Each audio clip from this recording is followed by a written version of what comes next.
World health অর্গানাইজেশনের ওপর থেকে আমেরিকার সমর্থন তুলে নেওয়ার পরিকল্পনা করছেন প্রেসিডেন্ট ইলেক্ট ডোনাল্ড ট্রাম্প। দ্বিতীয় মেয়াদে দায়িত্ব নেওয়ার শুরু থেকেই ট্রাম্পের এই পরিকল্পনা বাস্তবায়নে তার ট্রানজিশন টিম প্রস্তুতি নিচ্ছে বলে জানিয়েছেন পরিকল্পনার সাথে সংশ্লিষ্ট একজন স্বাস্থ্য বিশেষজ্ঞ।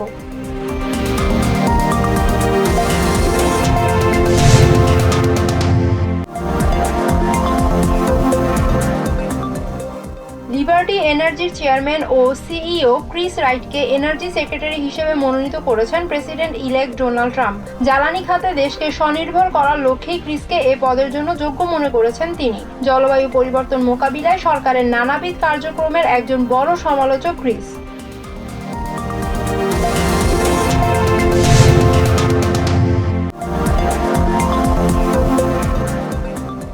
রাজনীতিতে ইলন মাস্কের প্রভাবের সমালোচনা করেছেন কয়েকজন ডেমোক্রেটিক কংগ্রেস সদস্য।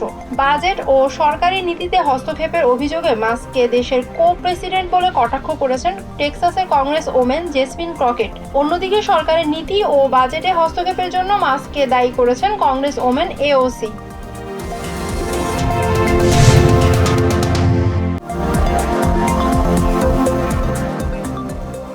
নর্থ ক্যারোলাইনার গ্রিনসবোরোর লন্ডেল ড্রাইভে ফুড লায়ন নামে একটি সুপার শপের ভেতরে বন্দুকধারীর হামলায় মাইকেল হরেন নামে এক পুলিশ কর্মকর্তা নিহত হয়েছেন। সন্দেহভাজন হামলাকারীকে গ্রেফতার করেছে পুলিশ।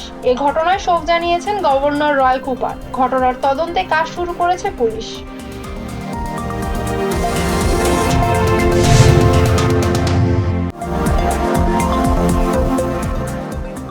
অন্তর্বর্তী সরকারের প্রধান উপদেষ্টা ডক্টর মোহাম্মদ ইউনুসের সাথে ফোনে কথা বলেছেন US national security adviser Jake Sullivan. Phone আলাপে চ্যালেঞ্জিং সময়ে বাংলাদেশের নেতৃত্ব দেওয়ার জন্য ডক্টর ইউনুসকে ধন্যবাদ জানান সালিভান।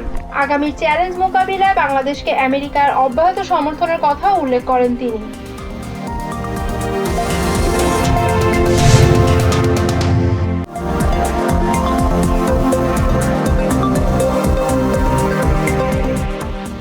আওয়ামী লীগের শাসনামলে 15 বছর মানুষকে বন্দী করে জঙ্গি নাটক করা হয়েছে বলে মন্তব্য করেছেন বাংলাদেশ জামায়াতে ইসলামীর আমির ডক্টর শফিকুর রহমান। এ সময় পিলখানা হত্যাকাণ্ড ও শাপলা চত্বরে হেফাজত ইসলামীর নেতাকর্মীদের নির্মমভাবে হত্যা করা হয়েছে বলেও দাবি করেন তিনি।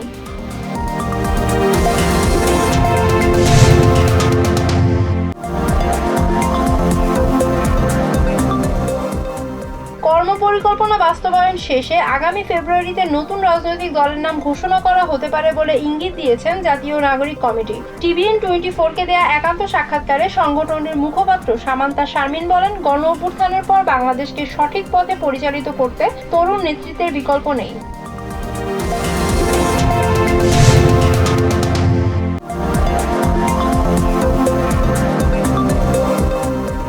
গণহত্যার সাথে জড়িত দুর্নীতিবাজ এবং সন্ত্রাসীদের বিএনপিতে কোনো স্থান হবে না বলে হুঁশিয়ারি দিয়েছেন দলের মহাসচিব মির্জা ফখরুল ইসলাম আলমগীর। এছাড়া বাংলাদেশকে গণতন্ত্রের পথে নিয়ে যেতে জনগণের নির্বাচিত প্রতিনিধির হাতে ক্ষমতা হস্তান্তরের কোনো বিকল্প নেই বলে মন্তব্য করেন তিনি।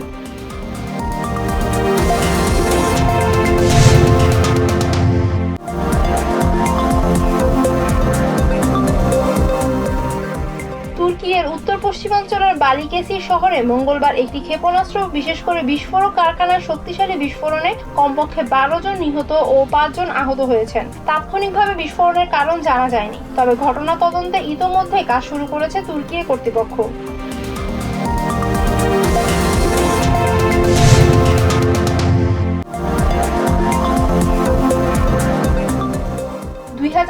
চ্যাম্পিয়ন্স ট্রফির আনুষ্ঠানিক সূচি ঘোষণা করেছে আইসিসি। সূচি অনুযায়ী ভারতের সব ম্যাচ হবে দুবাইয়ে।